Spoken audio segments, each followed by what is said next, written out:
There are some pretty powerful mutants in the X-Men roster. However, with a multiverse of versions, which ones are the ones that we should truly fear? There are infinite possibilities just as there are infinite Earths, but that's what we're exploring today. Greetings Nerd Squad and welcome back to Top 10 Nerd. I'm Connor Monroe and this is the top 10 most powerful alternate versions of mutants. Let's do it. In a 10 Age of Apocalypse Nightcrawler. Kurt Darkholme, a native of the divergent timeline known as the Age of Apocalypse, was a member of the mutant resistance known as the X-Men. The timeline of the Age of Apocalypse diverged widely from the 616 timeline after the premature death of Charles Xavier in his early adulthood. As a result, the ancient mutant apocalypse ascended early and embarked on a reign of terror across the globe because, of course. Kurt, donning the codename Nightcrawler, stood with his fellow mutant heroes, the X-Men, in defiance of the genocidal anti-human regime of Apocalypse. Just like his 616 version, Nightcrawler could teleport, though it was through another dimension, and had a radius of 2 miles at a time, carrying 2 to 3 people along with himself. This version also favored teleporting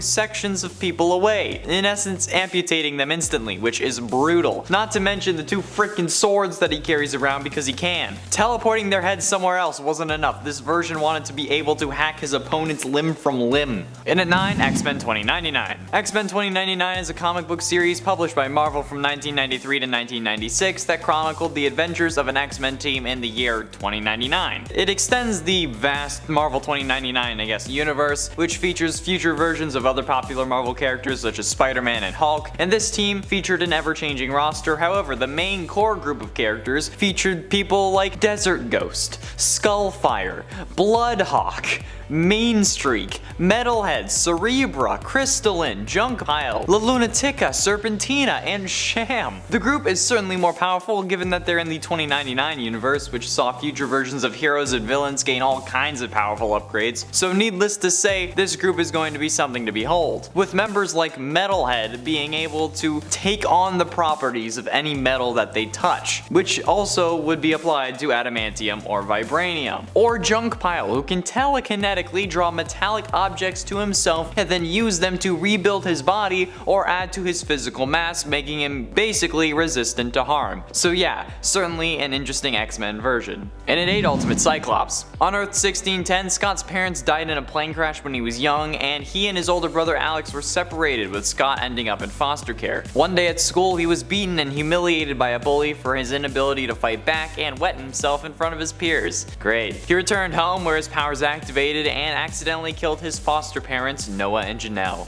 Great. At some point later in his life though, Scott was dating a young woman named Lorna Dane, until she dumped him for his brother Alex. That stings, man, especially since the relationship between the 2 brothers became even worse after that, and Scott became estranged to Alex, no longer speaking to him after he joined the X-Men sometime later. Although that's understandable. In the Ultimate Universe, Scott is able to absorb ambient energy from his environment such as sunlight and electricity and store it within his cells, metabolizing the energy in order to open a dimensional aperture through his eyes to unleash an exotic form of energy as heatless blasts of concussive force. He was also able to use the ambient collected energy to fly, deactivate and channel his energy blast through any part of his body besides his eyes, which is freaking nuts and sounds pretty dope, minus the whole being able to not control it thing.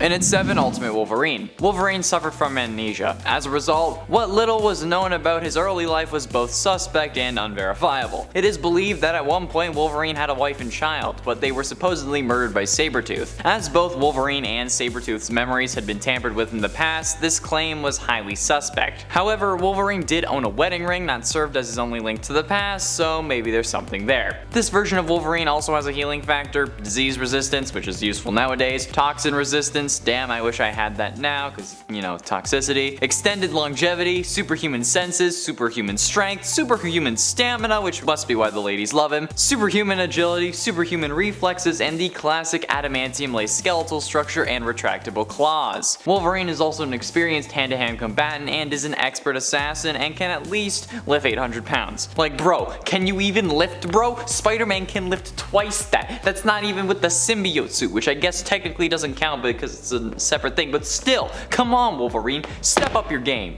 And its 6, Goddess of Thunder. What if Storm was the god of thunder? That's in essence what the story of What If Volume 2 number 12 from 1990 asks. Well, in reality it's what if the X-Men stayed on Asgard, but still. After visiting Asgard, several members of the X-Men and New Mutants decided to stay this time, while those returning to Earth drove the X-Men into a new era. Many of those staying though found new loves. Wolfsbane found love in the Himhrari, Prince of the Asgardian Wolves, while Rogue found love in Fandral the Dashing. Of the Warriors of Three, Cypher became a scholar, translating and reading scripts long dead in Asgard, while Cannonball married Kindra, the daughter of the Dwarf King. Nightcrawler and Sunspot became warriors, while Mirage became one of the Valkyrie. Magic became the Sorceress Supreme of Asgard and assumed the role once held by the Enchantress, and Storm became the new Goddess of Thunder, since Thor was trapped in the form of a Midgard frog. Yep, that's right, Throg! Carnilla and Hela conspired to steal Storm's soul with the Sword of Surtur, but were defeated. The sword was also then destroyed during the battle, and Loki was unable to draw his mystic energy from it, releasing Thor. But with Odin dead, Thor renounced his claim to the throne and returned to Earth, so Storm became the Queen of Asgard. Pretty dope. Halfway through, in at number 5, Bloodstorm. A street thief living in the streets of Egypt, the mutant Ororo Munro sealed her fate when she attempted to pickpocket a man who turned out to be Dracula. She eventually managed to free herself from the vampire's control and found a new purpose among the X-Men. Unfortunately, her thirst for blood overpowered her, which resulted in her killing at least both Beast and Professor X. Scott and Ororo developed romantic feelings for each other, but Scott was hesitant to act on them since he expected to return to his proper time along with the rest of the young X-Men. But also, you know, she's a vampire. This ain't Twilight. During a date though, Storm started to convince Scott to pursue his feelings, but the couple was attacked by Ahab and his hounds. During the ensuing fight, Bloodstorm was impaled by Ahab with his silver-coated spear. Fueled by rage, Scott got the upper hand, forcing Ahab to retreat, but Scott ended up having to carry Bloodstorm's corpse, and his arms dissolved into dust.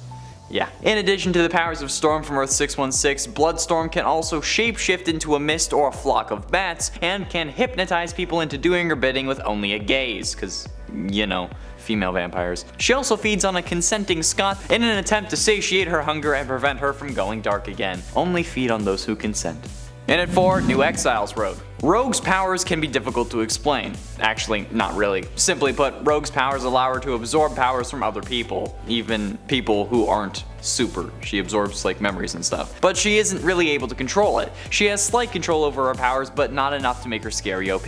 However, the same cannot be said for the Rogue introduced in New Exiles, since this version of Rogue has complete control over her powers, technically speaking, since she can only absorb powers through skin-to-skin contact on her hands rather than her whole body, so if she just wears gloves, she's fine. She can also recall powers from people that she has already touched, which sounds weird now that I'm thinking about it, but still, this is freaking nuts. Imagine just like going around to like a mutant prison or whatever in the raft and just like high-fiving every villain there. You'd gain their abilities, right? And then just boom, you're basically a god. Even if you did that with the X-Men or the Avengers, but like not the Hulk, because I don't want to be like a giant green behemoth. But like maybe I would just like, I wouldn't have to turn into one. I'd just like have his super strength while he's in Hulk form. And I don't know how that would realistically work, okay? But it still sounds wicked. Getting close to the end, into number 3, Mutant X Professor X. Charles Xavier of Earth 1298 believed in harmony between man and mutant, formed along with his friend Magus the X-Men, and led the team towards that peaceful goal. However, the day they fought the Shadow King, everything changed. The good in Xavier was corrupted, and he left the team to explore his powers further. When he returned, it was during an attack by the Juggernaut. Xavier fired a blast at Juggernaut, but it missed and killed Magneto's lover instead. Xavier left the X-Men for good after that, and traveled the world seeking out telepaths who he captured and incarcerated around the globe, because of course he would. Xavier was also able to take over S.H.I.E.L.D. and absorbed a load of telepaths' powers into himself. This, in combination with the corruption from the Shadow King, amplified Professor X's powers to an unknown extent. But I think it's safe to say that that's pretty damn terrifying. Man, imagine Rogue absorbing those powers. Man, she should have been higher on the list. The hell? But ultimately, in number 2, X-Men The End, Jean Grey. To say that the X-Men stories revolve around Jean Grey would be a slight overstatement, but in essence they always seem to at some point be trying to fight off the Phoenix Force from corrupting Jean or having to deal with her evil version. However, the version of Jean from the X-Men The End is the most powerful version we've seen, having fully embraced the Phoenix Force and merged with her evil doppelganger or clone or whatever the hell it is. The End stories revolve around various characters meeting their end or having some stories come to an end, which we can see when Cassandra Nova attacks the X-Men and the Shi'ar Imperial Guard. She then begins to erase Xavier's mind. Marvel Girl summons her residual Phoenix Force energies and engages Cassandra in psychic battle, but Jean Grey, once again the Phoenix, uses her powers to heal Cable when suddenly she and Cyclops are killed by a psionic blast fired by a mind-controlled Marvel Girl. So, rip. Cassandra's astral form leaps out of Marvel Girl's mind and merges with the Phoenix Force, and there's a whole lot more to the story though, so if you're interested in it, I highly recommend reading it because that will do it way more justice than I can. Oh, damn. Finally, in number 1, Brother Mutant. Brother Mutant was created in the Exiles universe of Earth 127 and made his first appearance in Exiles number 85 from 2006. Brother Mutant was an amalgamated being created when the Scarlet Warlock tried to imbue Magneto with the adamantium-laced skeleton of Wolverine and failed, causing Wolverine, Magneto, Quicksilver, Mesmero, and Scarlet Warlock to merge into a single being, which is ironic because that ends up in essence giving Magneto an adamantium-laced skeleton, since Brother Mutant was capable of using the combined powers of all 5 characters who inhabited him, which is absolutely nuts considering how a gender-bent Scarlet Witch was combined with Quicksilver, Magneto with Wolverine's healing factor and claws. So yeah, I'm sure you can see why this guy is number 1. Various James Howletts from other realities were dispatched by the Timebreakers to stop Brother Mutant, but were unsuccessful, only defeating him when the Exiles and one last group of Wolverines just wrecked him, I guess. Imagine Rogue absorbing these powers. The Rogue should have been number 1. What am I doing? There we have it, friends, the top 10 most powerful alternate versions of mutants. Who'd you expect to see on this list, and who's your favorite mutant? Be sure you let me know down below. Thank you all so much for watching. I have been and shall remain Connor Monroe, and I'll see you in another video.